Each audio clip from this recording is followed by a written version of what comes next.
Man of Steel. Jesus Christ. Let's all make superhero movies, they said. It'll be fun, they said.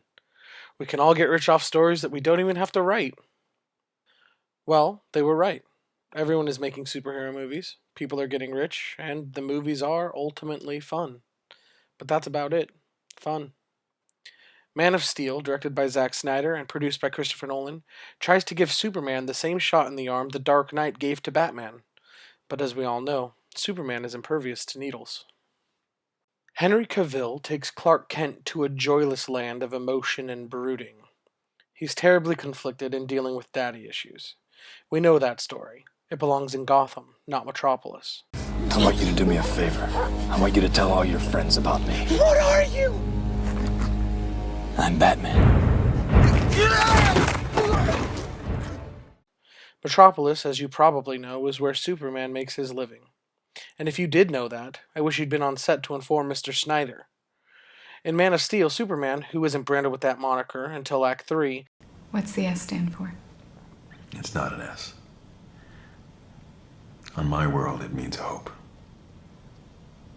Well, here it's an S. does most of his flying around Smallville and other various Midwest cowtowns, which would actually be okay if Man of Steel were a prequel to a film that took us deeper into the professional and personal life of Clark Kent. But Man of Steel is not that prequel.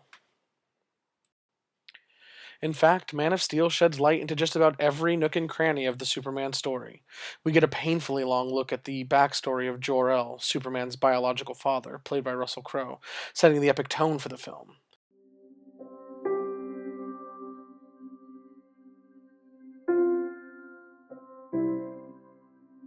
Goodbye, my son.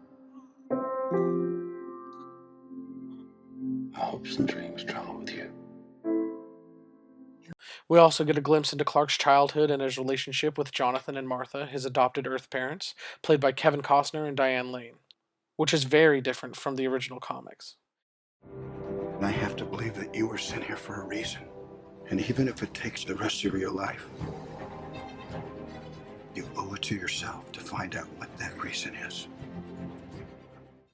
And a peek into some newly written frozen tundra meeting of Lois Lane. You let them handcuff you? Wouldn't be much of a surrender if I resisted. And if it makes them feel more secure, then... Lois Lane, you know, the woman torn between two loves who happen to be the same guy. The woman trying to decide between her co-worker and a god from another planet. Yeah, well, not in Man of Steel. She knows immediately who Superman really is, and never for a moment wonders if she might love him. She just does. Super captivating, right?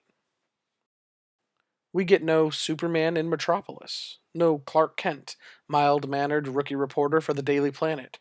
No Jimmy Olsen or Perry White, at least not in adequate doses for die-hard Superman fans.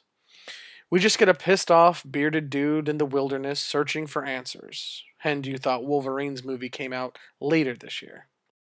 I've been trying to find the Wolverine for over a year. That day ain't here yet. What we do get is a bunch of overly didactic scenes portraying Superman as Jesus. From Clark Kent having a "Why hast thou forsaken me" conversation with Father Where's-a-Caller, and a close-up of Cavill's face with a crucifix hanging directly behind his head. He'll be an outcast. I'll kill him. How? He'll be a god to them. To an arms outstretched, legs together, floating Superman, spinning towards camera out of a spaceship, Earth behind him, with a look that says, "Yeah, I'm dying for your sins." We get it. Superman is a god. You will give the people of Earth an ideal to strive towards. They will race behind you. They will stumble. They will fall. But in time, they will join you in the sun. In the end, Man of Steel is fun. And if that's not damning with faint praise, I don't know what is. Superman is the greatest superhero of all time, and deserves a modern-day movie franchise that celebrates his story in a grand and complex fashion.